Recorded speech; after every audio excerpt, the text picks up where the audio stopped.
Good morning. I am pleased to welcome those of you to Kansas City Oasis, whether you're here on Zoom or joining us on Facebook Live. The human experience is better when shared. We are pleased that you've chosen to share it with us this morning. My name is Jason, and I'll be your host. We are a place where people can gather around our 5 core values, which are people are more important than beliefs. Reality is known through reason. Meaning comes from making a difference. Human hands solve human problems. Be accepting and be accepted. Some other mottos that you might find on our website include community without church, relationship without religion, empowered by reason, connected by compassion.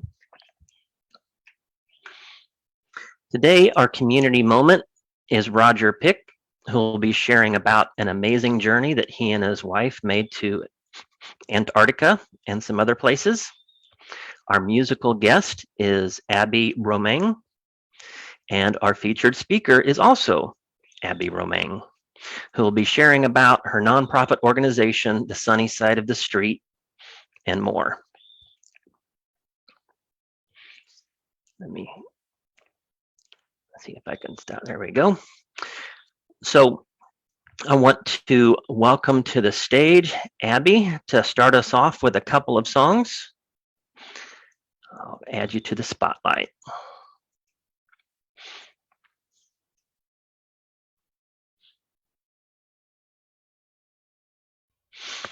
There you go. Welcome. All right. Thank you so much. I'm excited to be here. I heard about you guys about like a year and a half ago, but I'm glad to finally be connecting. So thank you for having me. The world loves you when you're happy. You're not as pretty when you frown. No, so come on and get happy. It's time to turn this upside down. The loser becomes the favorite. It looks like he could win. This bad news can be taken when you give it the right spin. If no one's listening when you're singing any more than when you shout, might be they will hear you when you turn this inside out. Who loves you when you're happy? You're not as pretty when you frown. No, so come on and get happy. It's time to turn this upside down.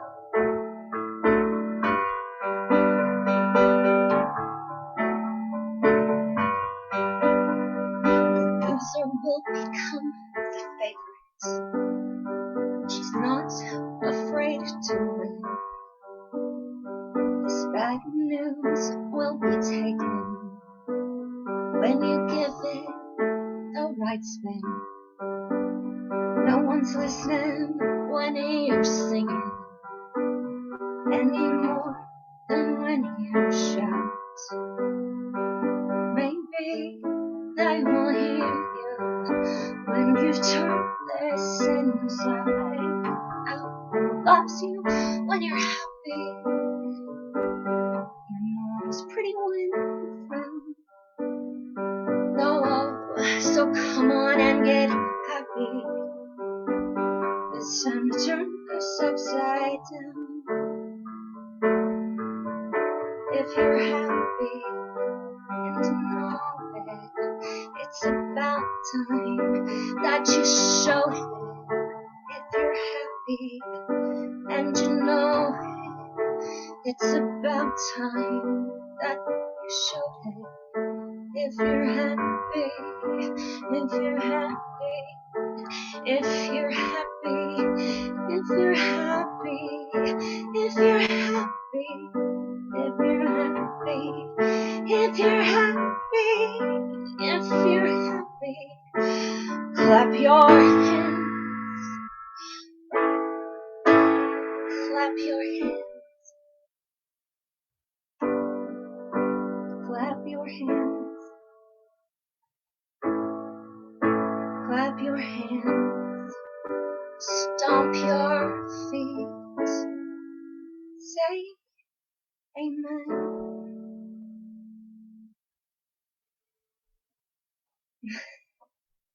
Thank you. So that song, it's funny, Jason and I were talking about, this is a place where all feelings and all human experiences are welcome to be shared, like just talking about the reality of the human experience. It's not always happy. I wrote that song actually because someone had invited me and my music to celebrate their opening. And then they called me the day before and they were like, we're listening to your music. We like it. We're not saying anything, but could you write it? I mean, like, do you have anything that's happy? Like major chords? That would be good, major chords.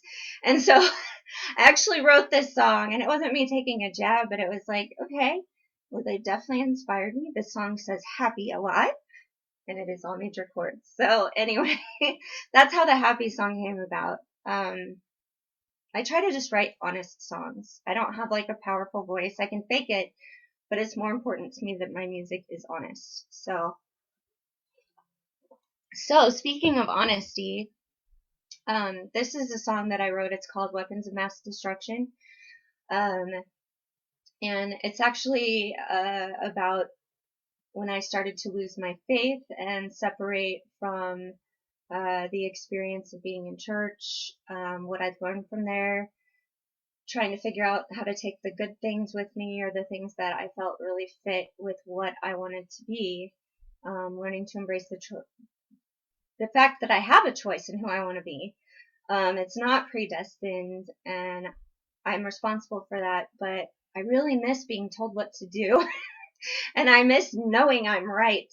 And so this song's kind of about that, like, give me that innocence and give me that experience of being sure. So here's Weapons of Mass Destruction. It was also written right after they had said there were weapons of mass destruction, and that's why we went to war, and then suddenly there weren't any, and I'm like, well, just at least try to fool me so I can be okay with this. So here you go. You ask me to leave, you ask me to bleed, you say soon to yourself, take your sword off the shelf and suit yourself. But this armor's got rust, it's dissolving the trust that you put in the God and that put in you.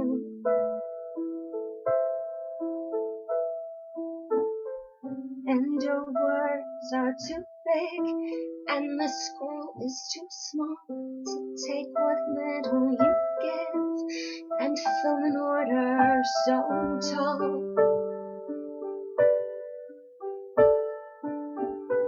But you say that our faith has put food on our plates, that our forefathers' right is rewarded with might. This is what makes my nation great, when we become what we hate.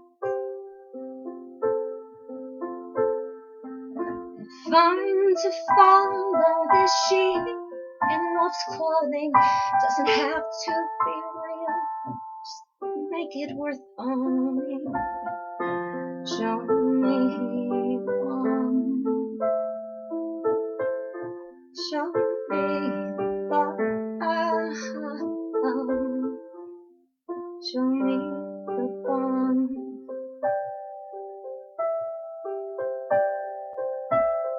And you say that our faith would put food on their plates, that our forefathers' mind is what is this right?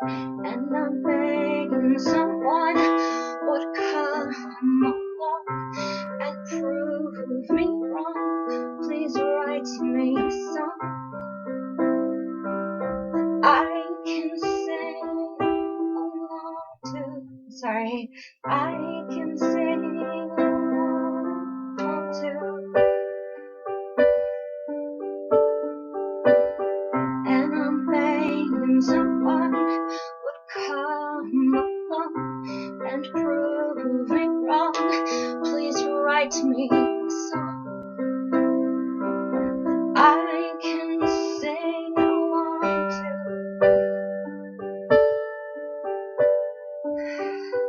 Without betraying my mind, the song is so hard to find.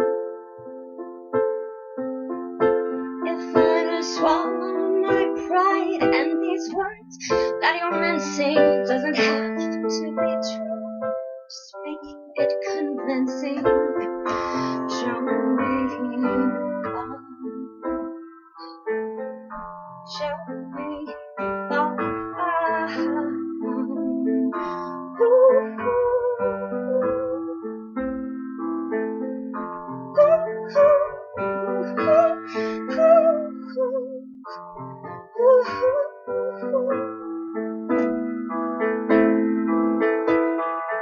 If you're asking me to go no more, I've got to know what I'm fighting for.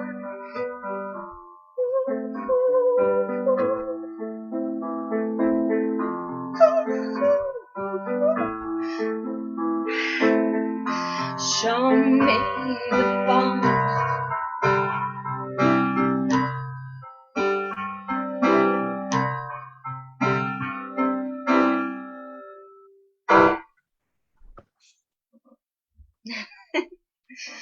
Sorry for the snafus. This is my first time singing in months. You're good. Actually, years. Thank you so much. And shout out to the Norwal shirt. Yes. Your lovely lady told me that it was the best shirt ever, so I'll connect you guys with where Ty got them. Excellent. Thank you so much. We'll hear more from you in a little bit. All right. Hang on a second. Hit the wrong button. Remove spotlight. There we go. Just have one announcement at this time. A community member, Joseph Kraft, had a birthday on Friday the 21st. If you're Facebook friends with Joseph, make sure you send him a howdy and a hello. And if you have any other important events, you can drop them in chat or send a message to someone on the board, and we'll make sure that we get them announced, whether it's a birthday or a celebration or a job promotion or retirement or whatever. We're here to celebrate what's going on in the community. Speaking of community, we have our community moment, which is where someone from the Oasis community shares something that they've learned, something that they're passionate about, something of a favorite pastime, or an incredible journey they've been on. If you would like to share something from your life, contact Mark Dixon and he will get you on the calendar. Today's community moment is from Roger Pick. And it's been tradition that we share 3 words to describe themselves and a warning label.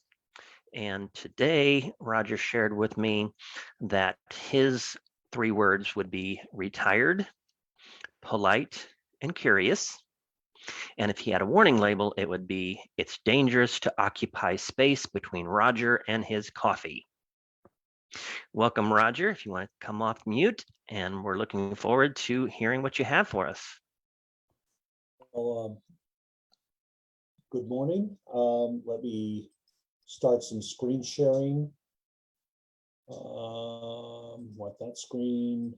There we go. So, still not there. Your bio system, you think hundreds of miles. Yep, we can see it. There we go. Okay, there we go.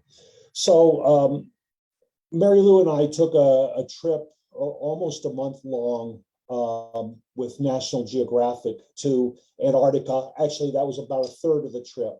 And so I was told maybe that would be something people would be interested in. So I get two definite reactions when people hear both before and after about this trip to Antarctica. The first one is, why in the hell would you want to go there?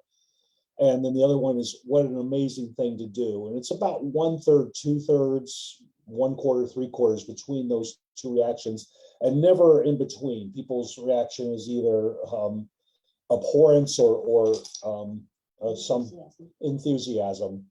So I'm hoping most of you will be enthusiastic about this.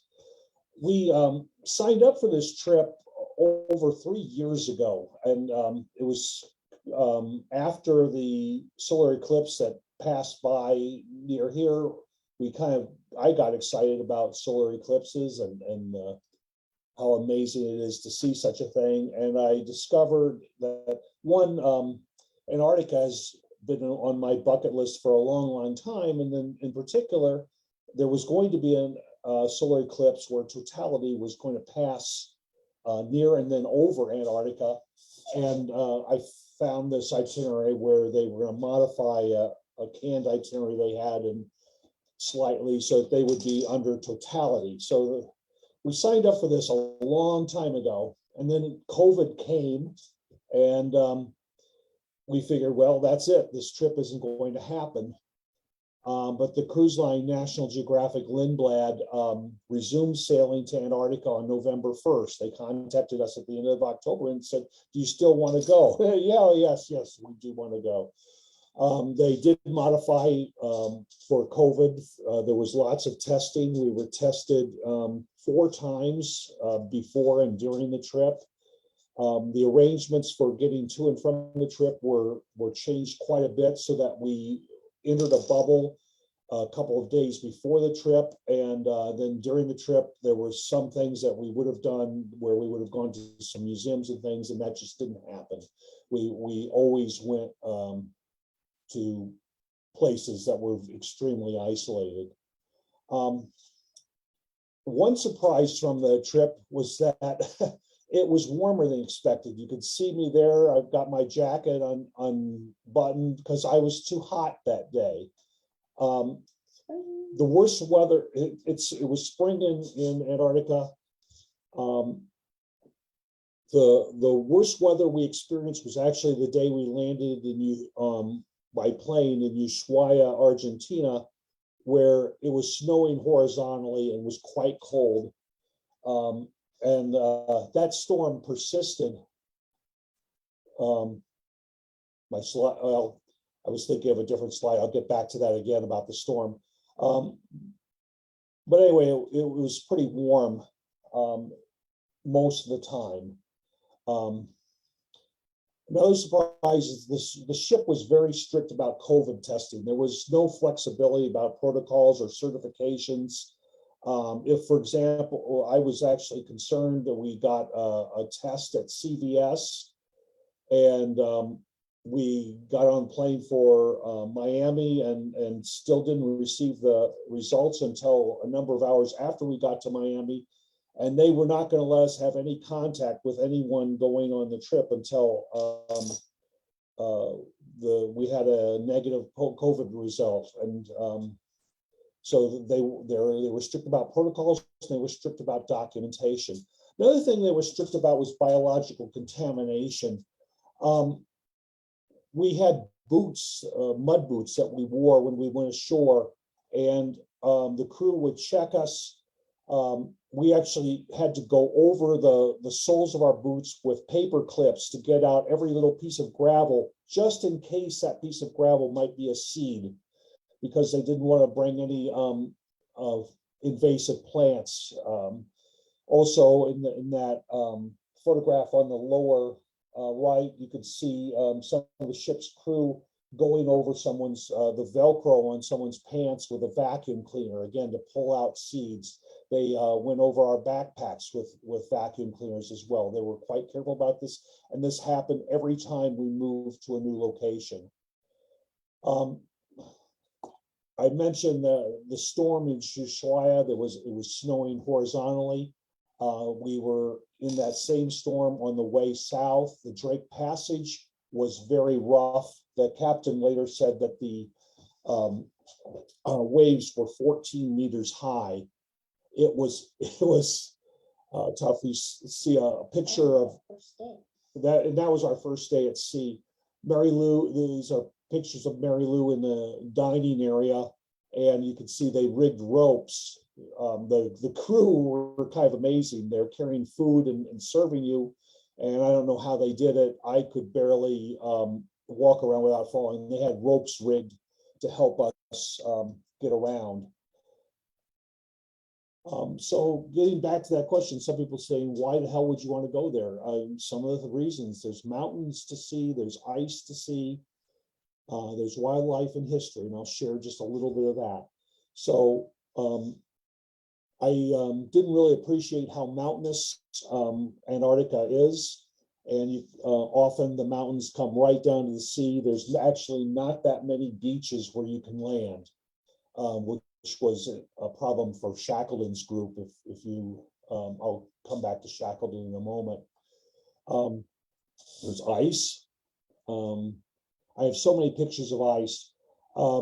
Some of our fellow passengers that were repeat goers to Antarctica, and in fact, I came across a couple where it was their fourth trip.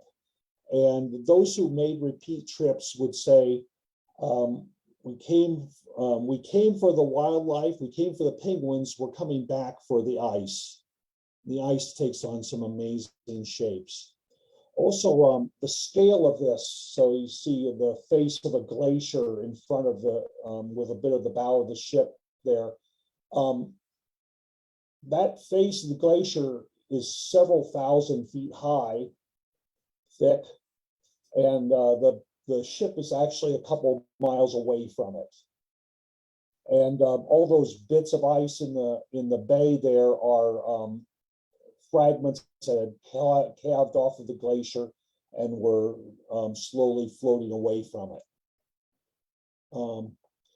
This is actually my favorite. This is Mary Lou and me, obviously, with the face of a glacier behind us. You could see over Mary Lou's shoulder, there's an ice fall from where the glacier had calved at a higher elevation, and ice was coming down the rocks.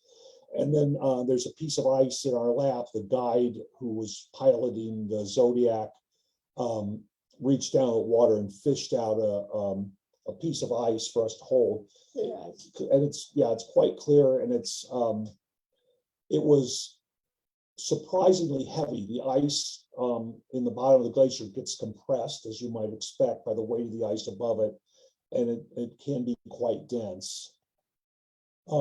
And then there's wildlife.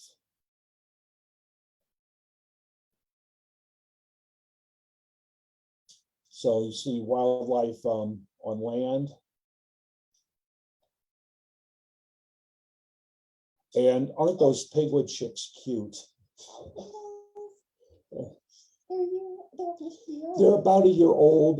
They told us that they will be losing their fuzz shortly and beginning their adult life soon, but they're at the gangly teenager stage in that photo.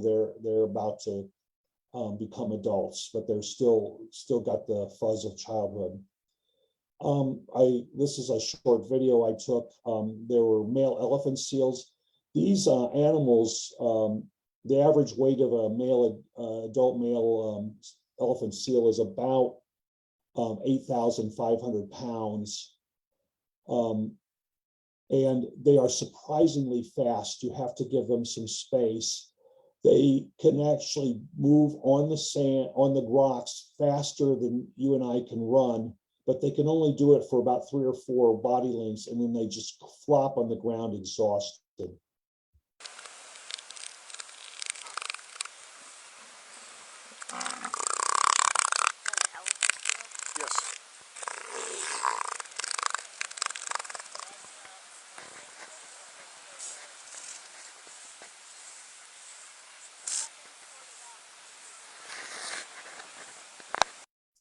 And we kind of saw scenes like that over and over again.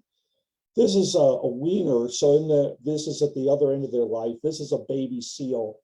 And the mothers in their life cycle, they're born and then they are suckled for a while. And then abruptly, the mothers all decide it's time to head out to sea. And the babies are just left lying on the beach wondering where mom went. And they're looking around for something to suck on.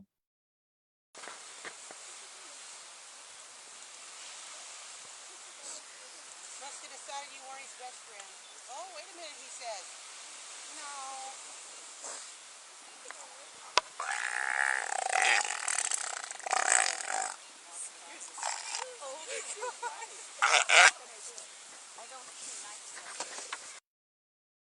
And I'm told by the guides that they'll sit out there for another week or so, and then by now they've figured out that mom wasn't going to come back, and they headed out to sea to look for food. So that scene we saw was just something that happened that week or so. This is the largest piglet colony we saw. The assault on their senses is amazing. They're loud, and the smell is a cross between rotten fish and a cattle feedlot.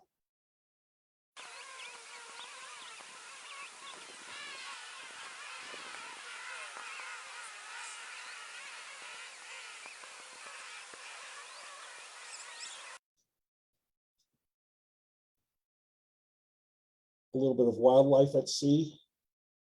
These are not my photos. I never was able to get this good a photo of sea mammals. And then there's history. So this is on South Georgia Island. That's Mary Lou in front of some abandoned whaling ships. They had whaling. I didn't realize it had been so. It was in my lifetime. It'd be when they gave up whaling in the 1960s, and these things were abandoned. And so now this town is there, Gritviken. And there's a cemetery above the town, and I took a picture of Shackleton. He's probably one of the most famous explorers of the Antarctic region. That's his grave. And there's quite a bit more history, but I'm running out of time. And what about the solar eclipse? Well, the day of the eclipse, we were where we were supposed to be, but it was cloudy. So we saw it get dark and we saw it get light again, but we didn't really experience the eclipse. I can see I'm pretty close to out of time. Let me indulge just one more video that, again, this was taken by a different guest. He was very lucky to get this. Oh, goodness.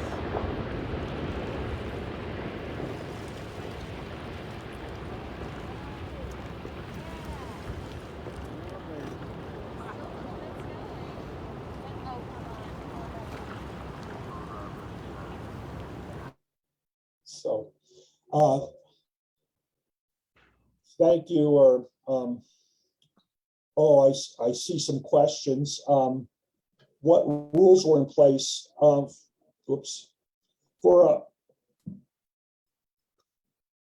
a place that there is no law there. There's no sovereignty, but there's an association of there's about 20 cruise lines that go there, and they formed an association. They have some rules. There's also rules if you are a nation, as we are, of any of the signatures of a treaty. I think it goes back to 1959, and there's quite a bit of rules and regulations under the auspices of that treaty. Our ship had about 120 passengers plus crew. Only 100 of us could go ashore at any one time, and that's a rule to mitigate impact.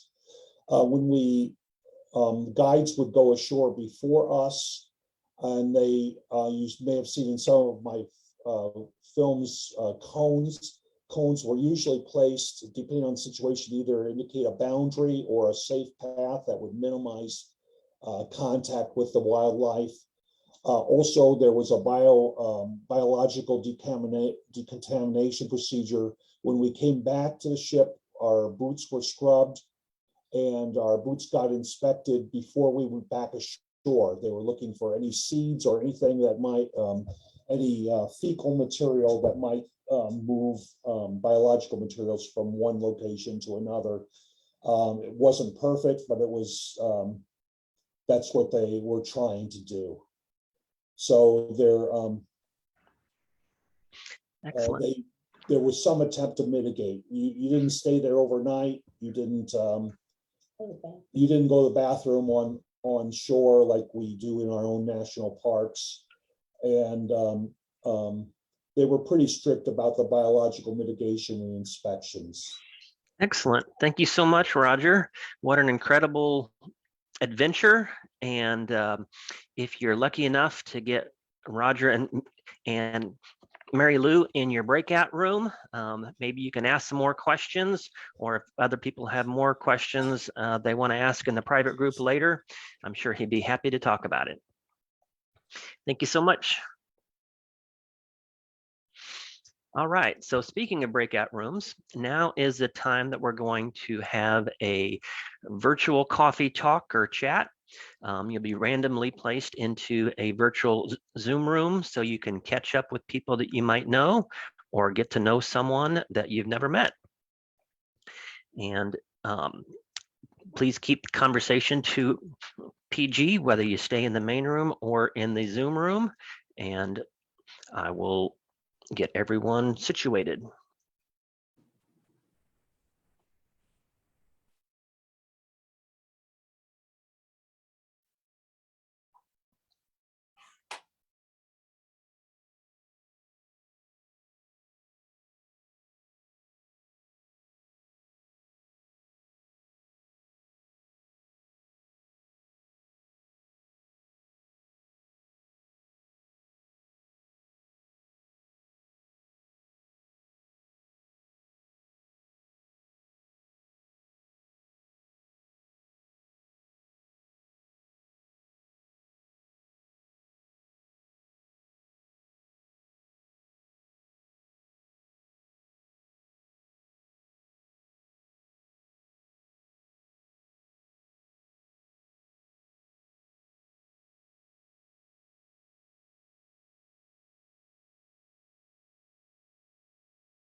All right, welcome back, everyone.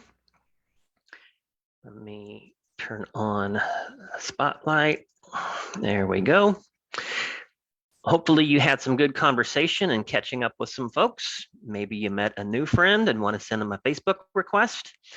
And if you are not already a member of our Kansas City Oasis private group, you can send a message to a board member or somebody that you already know in Oasis, and they can submit a request to get you added. Now, I would like to welcome back to the stage Abby. Let me find you and add your spotlight. And just another quick thing about Abby. She has played a lot in the past at Westport Coffee House, other coffee houses, Record Bar, Brick, and just around town. So welcome, and we'll let you unmute yourself and start your third song for us. I'm unmuted. Is it original sound on or off? On. On. Yes, it's on. Okay. I am technologically challenged, so please bear with me. All right.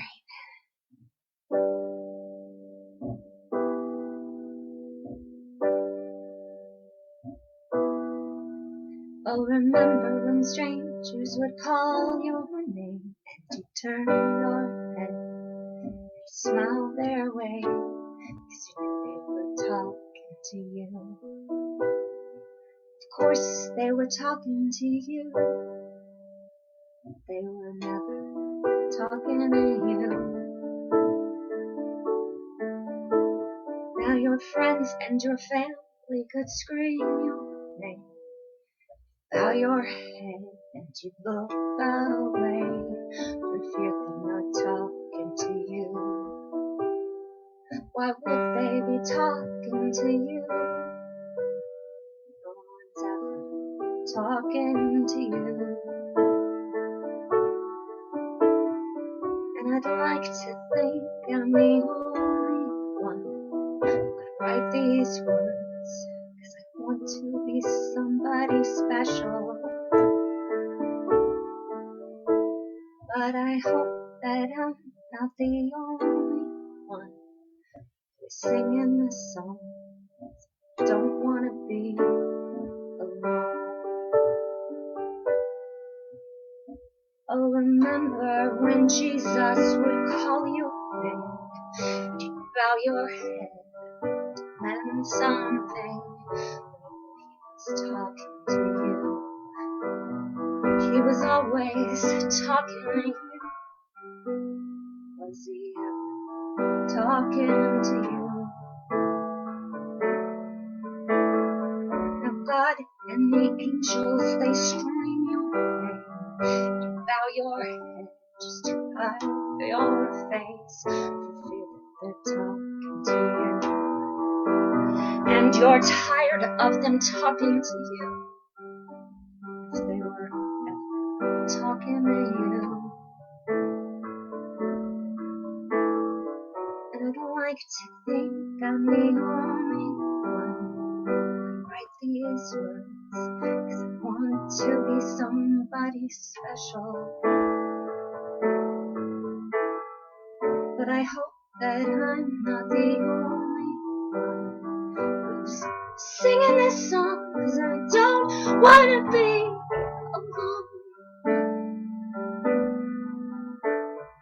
Yeah, I hope that I'm not the only one who is singing this song, 'cause I don't wanna be alone.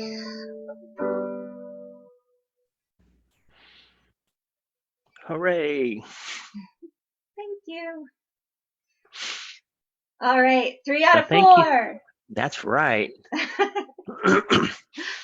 All right, thank you so much. Go Thank ahead and you. flip your sound to original sound off, but stay with me because now we get to talk. Yay. So besides being a singer-songwriter, Abby has worn many hats, accomplished many things, including turning a project into a nonprofit organization. So that's what we'll talk about. A little bit of your now before going back in time. Your bio that we shared on this event mentioned MOXA, which for those that don't know, MOXA stands for Metropolitan Organization to Counter Sexual Assault. And representative from MOXA is going to be here in 2 weeks to talk to us. But you mentioned that you are a hospital advocate with them and their Project Aware program in school. Can you tell us about what you do with them? Yes, I would love to. I'm always happy to share information about all the wonderful things that are happening around us. I was connected to them originally. I know you said stay here, but I just want to tell you how I met them, or I was introduced to them. I actually needed their services 11 years ago or something like that. It was about the same time I was getting sober from an alcoholic. Yay! But I had also been, I'd endured a lot of sexual abuse. And so I needed their services. My mom said she'll never forget dropping me off to meet with them and processing all of that as a parent, even though I was an adult child. But just the way that they handled my case, because it was kind of complicated. You know, I was getting help for the alcohol. I was getting out of a relationship. I had a child. Like, there were just so many moving pieces. I was still waiting on to be diagnosed. But they were there, steadily available, but they also were very tuned into that everybody's journey to recovery is different. And so we even at one point, you know, I talked to the person who was counseling me, and she said, it sounds like you're expressing that we've gone far enough, that you need some more time to process, to maintain sobriety, but we're always here and we're not going anywhere. And so that's kind of one of the things that I've adopted just in how I love people and how, you know, I respect boundaries. I trust that people know themselves better than anyone else. You're the expert on you. And that's how I was treated. And so they were one of the primary places that I wanted to return to. Every place that I went, I said, I'm going to come back and be the helper because you helped me. And so, you know, I finished my degree that I'd started in 1998 in 2018. So I could come back as a partner. I got trained as a hospital advocate. What we do as a hospital advocate is basically we're on call. Like a doctor or, you know, anyone who may or may not receive that call during that time period, and you just have to be ready to go. You have to have you know, like I've always got my bags ready. Props. And I lost my chair. So one of the things that we take with us when we get the call, or as I say, they send up the bat signal, is we take these bags with us, and they're provided by the Kansas City Assistance League. They put these together for the survivors, and, you know, we're told which room, which hospital, you know, the SANE nurse, which is the one who does the KIT, the forensics care program. We meet with them. Usually they're already in the room. We walk in, and one of the biggest challenges, but just the way my brain works, I call them my superpowers between autism and ADHD and my own PTSD. Like, somehow I've turned that into, I can adapt really quickly. If somebody needs someone who's calm, then I join them there. If they're escalating, you know, sometimes we do have people that are underage and there's other diagnoses and other things that they're struggling with, you know, then that would look like me helping to ground them. I always bring fidgets with me, you know, a little bit of distraction, but making sure that you're open to talking about what they want to talk about, because we reinforce, this is your room, this is your space. It's all about giving the power back to them that should have been there in the first place. And so it's very intricate. There are many details. Humans are full of variables, and so are circumstances. But, you know, just tuning into them, being present with them, letting them direct what they want, whether that's the exam. They may or may not want you in the room. Most times, I think it's because I'm just like small and like I sometimes say I'm like a human Muppet. You know, I'm not an intimidating person. I'm 4'11", And that's actually really helpful when you're an advocate, when you're working with children who are traumatized or adults who are traumatized. I'm blessed as far as what I do and what I've been drawn to, because part of how I was crafted just naturally lends itself to, they immediately are like, this is someone who's not going to hurt me. So yeah, we help with police reports. I've had to kind of intervene with some education on the fly when there's been, because they don't know the language always. Sometimes they'll say something that's not only very triggering, but also can be re-traumatizing the way that they word things. And so even though I have to stay silent during the exam in order to, bolster the validity and them being able to take action on it, I'll take the time to say, hey, can I talk to you a little bit? And we talk about the language. We talk about that it wasn't, how many times did he have sex with you? It's, how many times did he assault you? Because when you're talking about sexual assault, sexuality is so personal, and it's supposed to be like so deeply something that you have agency over, that it already confuses the brain and the body when someone takes that from you. And so people in recovery cannot even know what their own sexuality looks like because it's gotten tangled. And so, I told them, you did a great job. You were calm, you were kind, but words matter. And there was a reason why this patient, she had DID, like there were true voices. But I said, there's a reason why she became agitated again when you called it sex. She was even like, it's not sex, which makes me, it broke my heart, but it also encouraged me that piece of her that knew that there was a difference was there. And there was a part of her that was fighting for that and to have that difference be known. And so, yeah, sex is one of the greatest things that humans can do with their bodies and do with their, it's a partnership. And, so when that's taken away, when that agency is taken away, it's good to have help. It's good to have someone who isn't afraid to look at you. A lot of what my organization does is say, these people who are hurting, these people who are in need, these people who are part of cycles that affect our entire society, they deserve to have the light on them. They have their own light within them.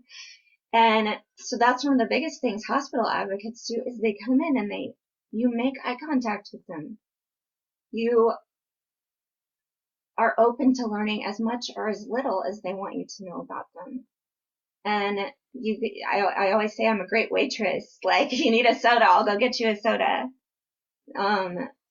But like any work, like any human action, any human interaction, advocacy is like all human interaction should be. It's an exchange. It's being present. It's supporting the individuals. And when you're in a help position specifically, it's just supporting that they're in charge. So You mentioned the bag that you have there. What other things besides fidgets do you have? well, this is actually the league bag. This is for a male client, because they're also, in case someone does express like a gender, we have clothes in here. Once again, this is from the Kansas City Assistance League, which works closely with Moxa and supplies tons of these bags. They collect things like toiletries. There's a lot of homeless individuals that, that go to the hospital to get the kit, and thank God they can request other exams, and at no cost to them because of why they visited. And nurses, especially St. Luke's, the gal that's in charge of that whole program, she works really hard to make sure that people aren't haunted by bills that they shouldn't have had to have. But there's toiletries, so if they want, they can take a shower. Especially since they're there for forensic evidence collection. Sometimes they've carefully not eaten anything. They haven't washed what happened off of their body because that's part of the evidence. And so they always make sure at the hospitals that they have what they need to have a cleansing experience. or to make themselves feel healthy again. I've stood by on support for that many times too. But yes, clothes. There's usually like, yes, oh, there's all this paperwork. And some of it's for the organization, because the reason organizations keep track of this stuff is so they can get their funding. But some of it's just this pamphlet, which is a great inspiration for me for one of the things I want to do. It has a lot of information. It recognizes that, the event or the abuse that brought you here is not all that's going on in your head and your heart and your life. And so there are other, peripherally related, peripherally related services, but of course they're also deeply personal and intermingled with what they're going through. So yeah, there's papers, there's usually a journal. There's not a journal on this one. There's always good socks. Gotta have the foot hugs. I don't know what this one is. But yeah, there's usually a journal and stuff like that. The pamphlet has, a place for notes. Occasionally I'll actually write a personal note in there. We're not supposed to exchange personal information with them because the service that we are providing is an intermediary between the experience, support during that experience, and then handing them over and facilitating that connection with long-term care. So yeah, it's been hard because I want to take everyone home. I want to take care of everyone, but I also knew that the way my brain and my heart works, I can, effectively and truly 100% connect. But I also know all the reasons why I have to let go, and so my body and brain can do that. But yeah, I mean, I love Moxa. I love knowing that they're there. I'm not awkward. Well, I am awkward, but that's because of me. Because sometimes I'm always ready for when I say it stands for Missouri or Metropolitan Organization to Counter Sexual Assault. There's often that, oh, that's terrible, and I'm just still smiling and like, yes, because I'm glad they're there, because this stuff is real and the statistics don't even cover. They are the tip of the iceberg. We saw some icebergs today. Yay. But there's so much more than that going on. And so when people reach out for help, it's a relief rather than something that alarms us, because we know it's happening. And then besides the bag that you're provided, do you bring anything else with you? Well, like I said, I'm a Moxa gal and I'm a boundaries person. I kind of got in trouble. But one of the reasons I love Moxa too, is because instead of like being like, oh, they're trying to take over our organization, they really see the heart of where, things come from, even if they're out of boundaries with what they've established. And so they're like, we love that you have these extra things, because I always keep like lotions on hand because it has a sensory like experience, which also is helpful for grounding. I want it to be there. So I have all these lotions and stuff, and I have, like, there was one gal who was homeless, and once she was secure and taking a nap, I went and got some blankets because she said she was having a hard time finding blankets. So my dude was asleep, and I was like, sorry, honey, I'm giving away some of our blankets. I'm like, okay. But, and it's not because they don't want people to have what they need. It's because it's more about connecting to established organizations. And that's part of why I started making myself official, because I can meet them in one capacity, and should I learn that they need a blanket or something like that, I can reappear. Once I've established that that's okay with the nurse and the patient, I can reappear and provide some of those bonus things that after spending that time with them, I've learned would be helpful, and they're too exhausted to pursue and find. So yeah, I have like my own little thrift store. I mean, I see people in parking lots coming out of the hospital with no socks, no shoes. And they, they're not people who are there for sexual assault, but they were there because they needed to be there. And now they're back out and they don't even have that, and they're leaving. So it makes me happy to have shoes in my trunk and socks, and to just say, I see you. And I'm not here to scare you, and I'm not here to say you don't know what you're doing. I'm just here, and if you want anything, I've got it. Because I see you. Excellent. know? Now, on your website, I saw that there's a story about fuzzy socks. Can you tell us about that? Yeah. If you have time, go and read the story of the socks. It's much, I'm a recovering English major. So words are especially like important to me in my heart, and I won't always get them right, obviously.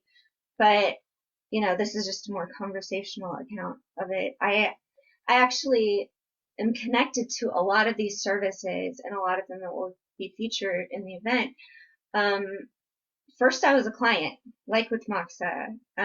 Hope House, my son and I stayed there for a couple months, and I was so fortunate because I was one of the few there that had a job. I had a job that I could go to. I had a car that someone had lent me that I could get there. I had the childcare because the whole reason I'd taken the job I did at the preschool is because my son could be with me. He was 2 at the time, a little nugget.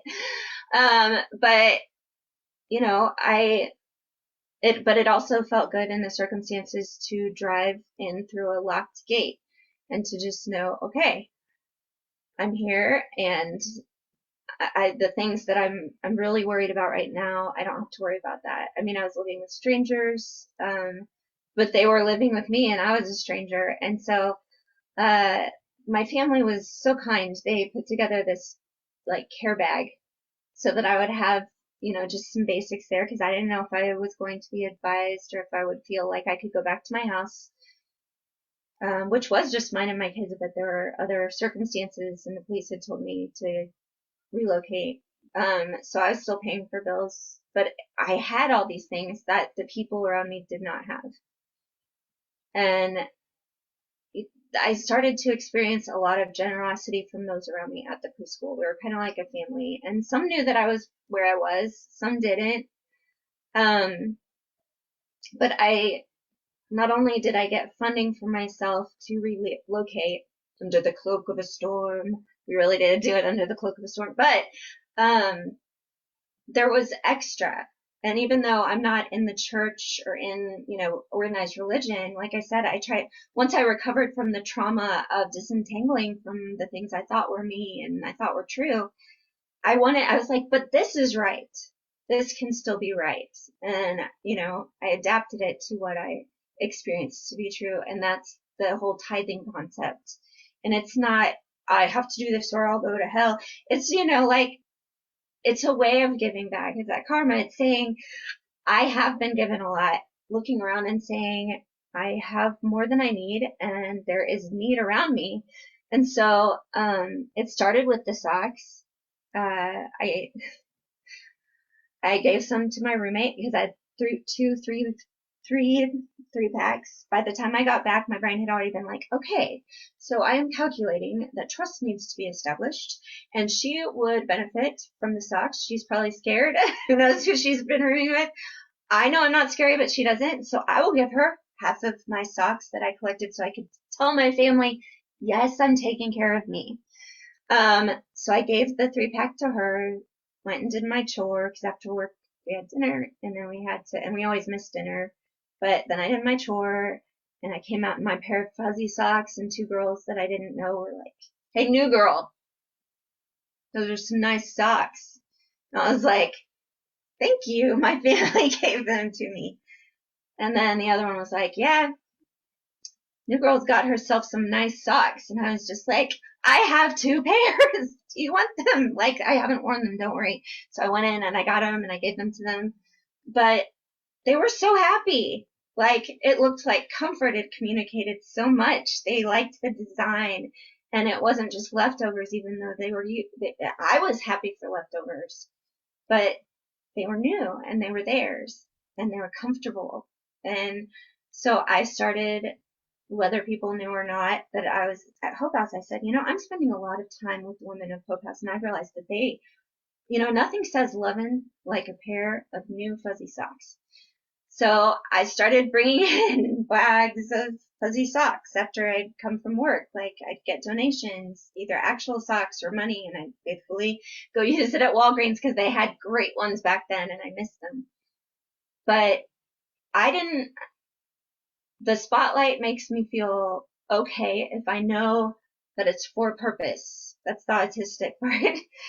But I also know there's people that genuinely, they sparkle and they want to be in the spotlight, and that nourishes them and it makes them feel good. And there was one woman there, she was trans and she couldn't take her hormones. She didn't have access, but she still had a strut that I've never had. And so, I told Miss D, I said, would you like to be the one in charge of my socks and other things that I was bringing back and help make sure that every new client that comes in gets their selection? Not here's this, take it, but look in here. What speaks to you? What would make you feel good? And, Miss D said, okay, I'll do that. Like, she was excited and now she was in charge of something because her nails did look really good. And she got some new wigs later. One was named Beyonce.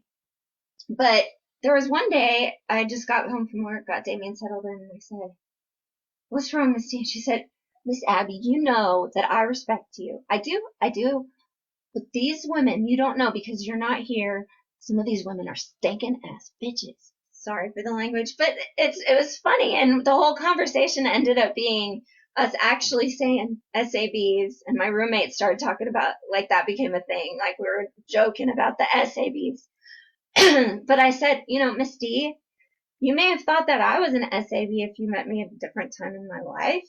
People who don't know me might take one look at me and be like, yeah, that's what she is. I said, even today. But, there's more to people, and maybe this one act of kindness will strike a chord and break through the armor and really get to them. And so that's something I can do, and that's something you can do. So please go up to every stinking you know what, and give them a pair of socks. And she's like, okay, all right, Miss Abby. But she did. And it became just something that brought us together. It was a routine, and it was something that everyone was visibly seen as being worthy of. So, and I left trash bags behind when we did exit in January to keep sharing the love after I left. And some of the donations, I even came back because Misty was still there about a month after, and I had some surplus from the donations that were given to me for the move. And so I shopped all the clearance sales in Victoria's Secret and Bath and Body Works. And you can say this is wrong or not, but boy, if you are at a rehab or if you're at a shelter, some of those people need their cigarettes. And so I even brought some cigarettes. And I'm not promoting smoking, but still, sometimes you have to meet people where they're at. What's going to comfort them? My own father, who was a physician and hated smoking and religious, would take me to go buy cigarettes because while I was in recovery from alcohol, I felt like I needed that. And he knew it was a step. And eventually I did quit. But, a lot of it is just saying you don't have to heal at my pace.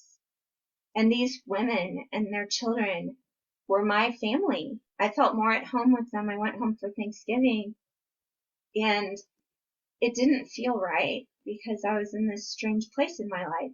And I chose to spend Christmas and New Year's with my Hope House family because without saying a word, we knew that for now this was our home and this was the family that could understand the meaning behind so many things, even just what celebrating a new year meant, because it was the hope that maybe it would be different. So that's a lot of the Hope House. A lot of it started that way, but I told Jason, I was like, I've always tried to give away what I can. Like, that's how I was raised. Even when I worked at a strip club, like, I would bring snacks and stuff because I was worried about the other women that, like, were doing drugs and on empty stomachs, and they exercise a lot. And so even on my off days, I would hit Walmart and use some of what I'd earned to bring them snacks. So. One of the things you said a moment ago about socks and having a big bag to choose from was letting people choose. Tell us a little bit about that. Well, like with, sorry, I'm a fidgeter, but like with the Moxa runs that I do, and really I try to just do this when I meet and love people anyway. It's it's definitely formed the way I just see human interaction. But it, empowerment and healing comes through choice. A lot of people feel like they don't have a choice. Their experience is they don't. Until someone is able to help them connect not just to the knowledge that there are choices, but to the experience of that they are really there, they are within reach. And so the power of choice is one of the things that, I try to emphasize and think about in every interaction that I have, but especially when it's someone who's been traumatized or assaulted, where their agency's been taken away at, a very base level. And so I like to give people a choice because as I say to my daughter, she's also autistic, we got to exercise those muscles, the ones that have atrophied or the ones that have been injured. It's like physical therapy where you start small, but it's saying, I'm worthy of good things, not just my needs being met, because socks meet those needs, but also, and lotion provides moisture, but I'm not just worthy of that lowest rung of Maslow. I deserve to have stability and to start climbing. And so when I have the choice of something, even like socks or lotion, it says, I decide what's good for me. I know what I like. I am the expert on me, because do unto others as you would have them do unto you is lovely, helpful sometimes, but we're all so beautifully different that we miss out on celebrating that when we don't give choices in our human interactions. And so even if they don't know it, even if we don't talk about it, it's providing that simple experience that exercises those muscles that says, I am worthy, I do have choices, and eventually it even filters in and bolsters to the sense of responsibility. I can't truly feel like I'm responsible for what I'm doing, who I am, if I feel like there's no choice. And so there's so much in just this one act of kindness. And one of the things And that you yeah, share with me is you call them foot hugs when you meet with someone in the hospital that's been through a traumatic experience. yeah, Why you call them foot hugs?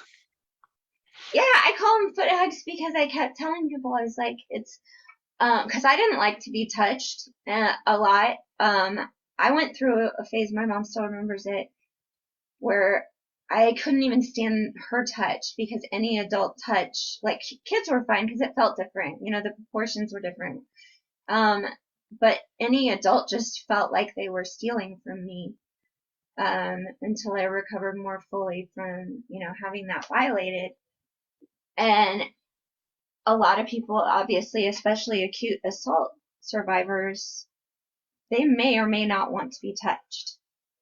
And so other sensory experiences that are comforting, it's good to have choices for that, whether that's pulling on because new pairs of socks feel even different because they haven't been broken in, but pulling those on, that's something that engages the sense of touch. That's a positive thing. The putting on of the lotion, it's not just smell, it's something that hits that lowest rung, takes care of the dry skin, starts to nourish, but it also gives the sense, while they're in this place of safety and with someone who respects them, that it speaks to that part of the brain which can retain that and maybe even give them something to grab onto later.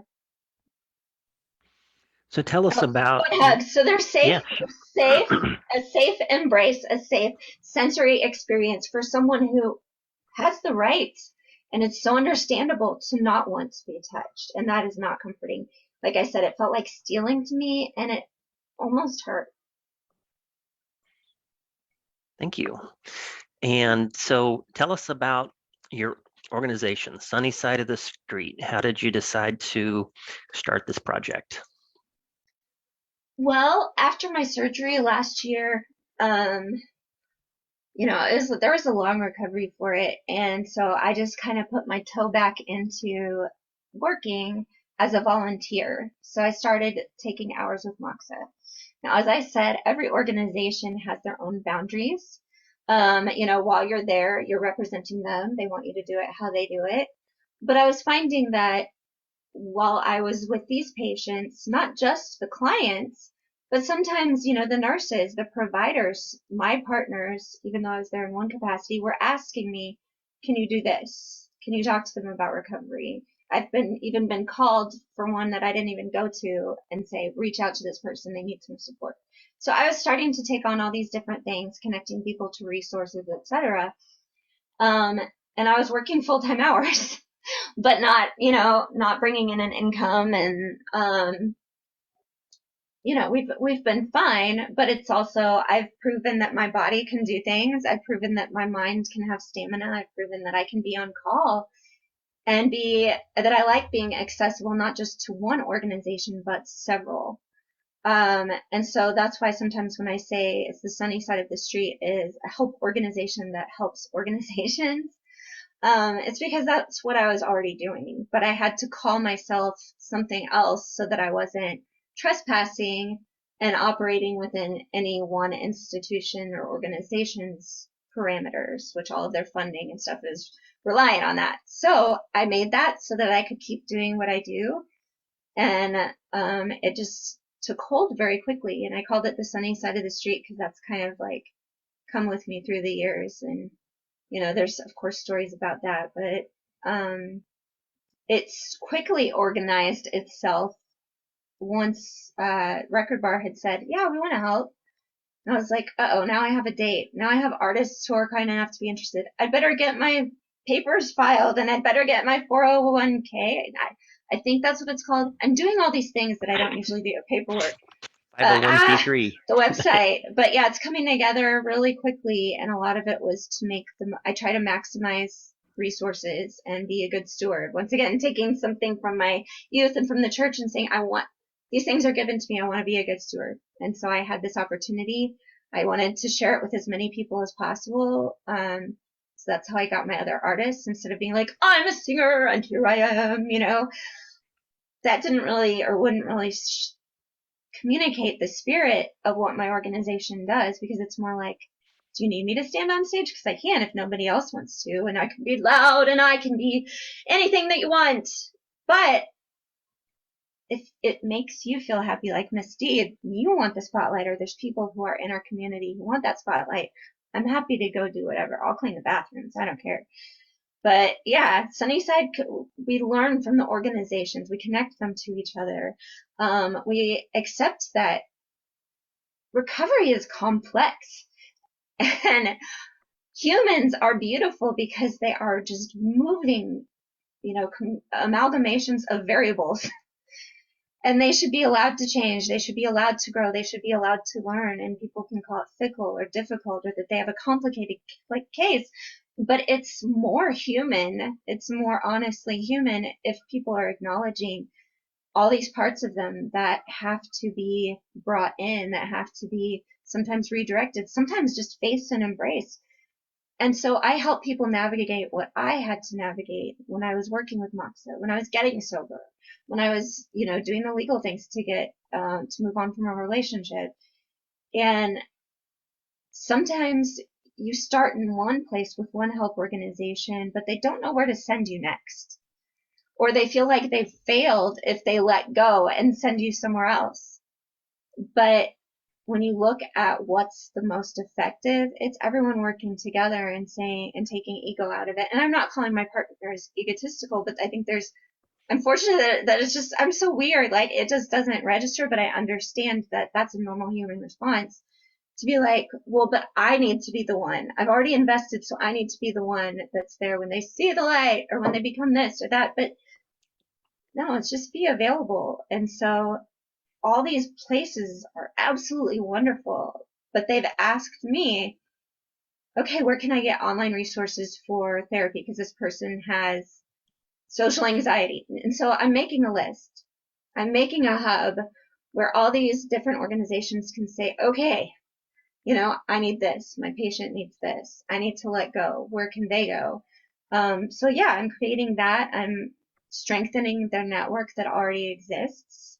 I'm taking on clients that have complicated cases to help them make an effective plan. And, I'm doing events that say in action, artists kind of naturally have a heart for humans. It comes out in their music. Music is so therapeutic. And so I want to provide experiences that have artists that are connected to the community, that are in touch with that part of themselves, and that it could be useful to others.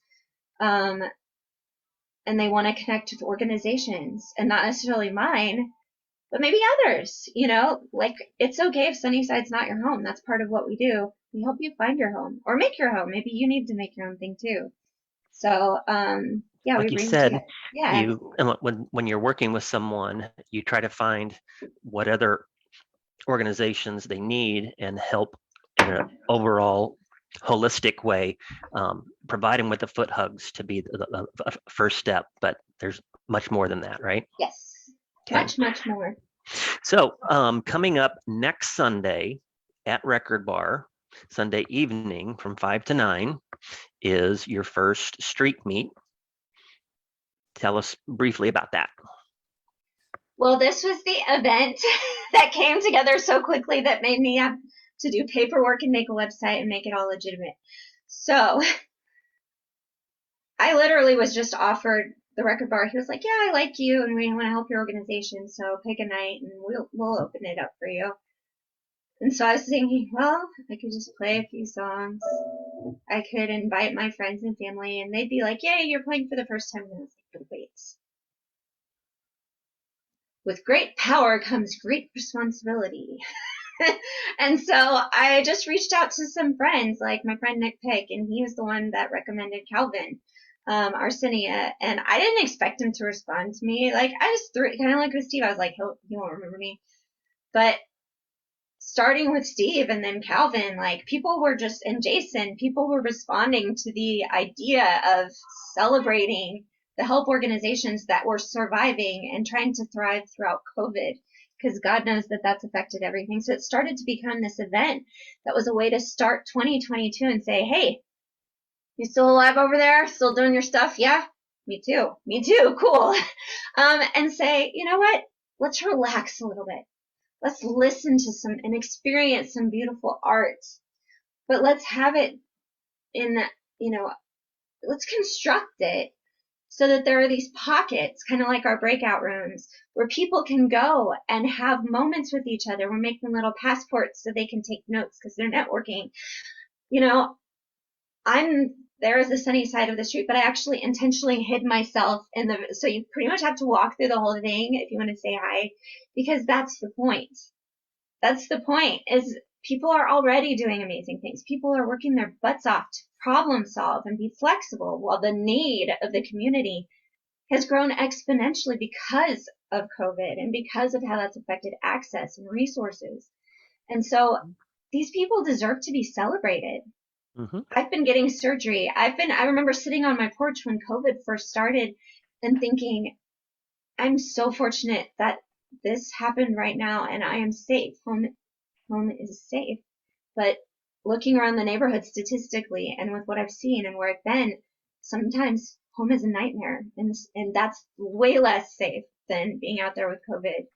And I was thinking about all these organizations who I knew would be facing this challenge, and because of my health, I couldn't go out and help them at that time. But this is kind of like my gift to them, to say thank you, and to say this isn't, just one thing. This is my commitment. Yep. This is my coming out and saying, I'm committed to you. I'm committed to all your missions. I'm committed to increasing your health individually with each other. And I'll find out in this next year, I will learn from you and find out where are the gaps. I know there's a huge gap when it comes to children's shelters, so I know I'm going to affect that. But Calvin, he was excited. Like, I'm meeting this dude who I guess was like pretty well known. I don't know, because I'm 42 and I don't know stuff. And 2 days later we're in a Zoom. What's up, man? Only the best musician in Kansas City, voted by the Pitch, and he's played here many times. Yes, we love Calvin. We're also having Nicole Springer. We're having Sisterbot, which is Addie Dancy. Let me just read a couple of, or not a couple, Yes. some of the organizations are going to be present to network with that you're bringing together. Artists Helping the Homeless, Band of Angels, Beehive, Foster Adopt Connect, Hope House, I Support the Girls KC, Moxa, No Shame Period Products. Kansas City Oasis is going to have a table there. St. Luke's Health Systems Forensic Care Program, and Sunny Side of the Street themselves. So I'll share more about that in just a second, but just want to wrap up with a couple of more announcements. And Abby is part of our private group, so if you have questions, you can submit them there. And let me get some announcements here real quick, and then we'll let you get ready to play your last song in a moment. So Oasis is a 501c3, not a 401k, Abby, just giving you a little tease there.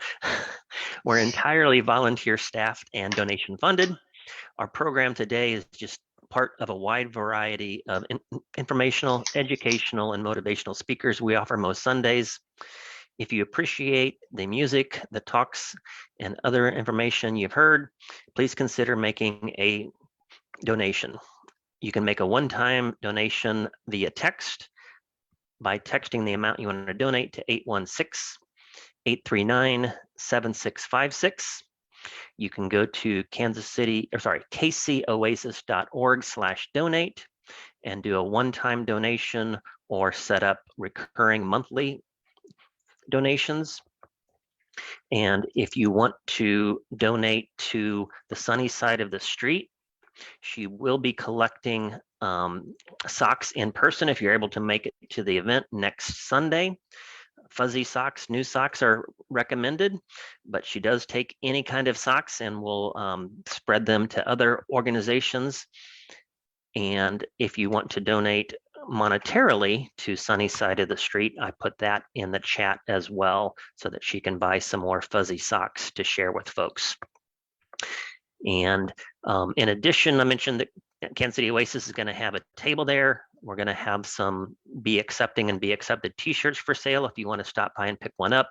JJ Cantrell is going to be busking during the first hour, and it's going to be a good time. It is a free event to see Calvin Arsenia. Nicole Springer and Sister Bot just bring some tip money for the artists. And you need to also bring your vaccine card. Proof of vaccine is required to enter, and masks are highly recommended. So we're going to wrap up with our last song from Abby. And I do believe, unless you changed your mind, this is the Sunny Side of the Street theme song. Yeah. It started as a goodbye to my preschool that I worked at, and then I started singing it. Oh, am I on? You're on. Oh. All right. Yeah. I wrote it for my preschool because I had to move on, and I'd done their music program, and I knew I would miss them, and I wanted like a healthy way to say goodbye. And then I ended up using it when I worked at a children's shelter when kids would be discharged and they were, scared, or they were having a hard time saying goodbye to the kids that have been their temporary family. And so this became a healthy goodbye for them. And so, yeah.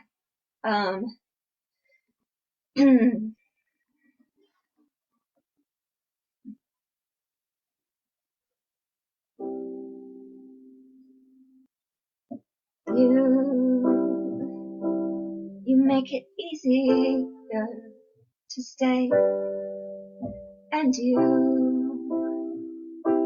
make it so hard to walk away, and you, with just one smile upon your face, you made my world a better place, and I'll meet you on the sunny side of the street. You can pave whatever path you wanna take, and you make happy accidents, not mistakes, and you'll learn that make you choose.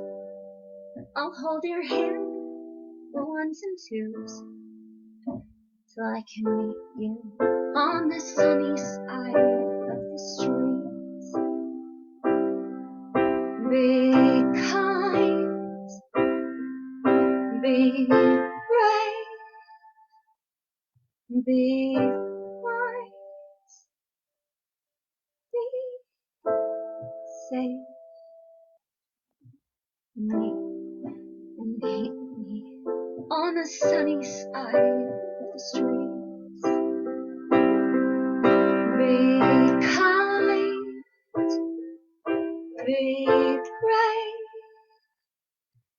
be wise, be safe. Meet me on the sunny side of the street. Meet you on the sunny side of the street. I'll see you on the sunny side of the street.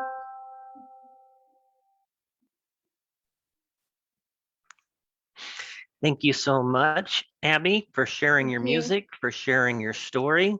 Thank you to Roger Pick for sharing the amazing trip they made to Antarctica. We want to invite everyone to come back next Sunday, same Zoom link, same 11 o'clock start. Our musical guest will be Rick Klug playing the hand pan, which is a steel pan instrument. Our featured speaker will be dark humorist Mark Phillip. And as of right now, we don't have a community moment scheduled. So hopefully we'll see one of you next week stepping up and contacting Mark Dixon to schedule yourself as a community moment speaker for next week. Thank you so much and have a warm and safe week.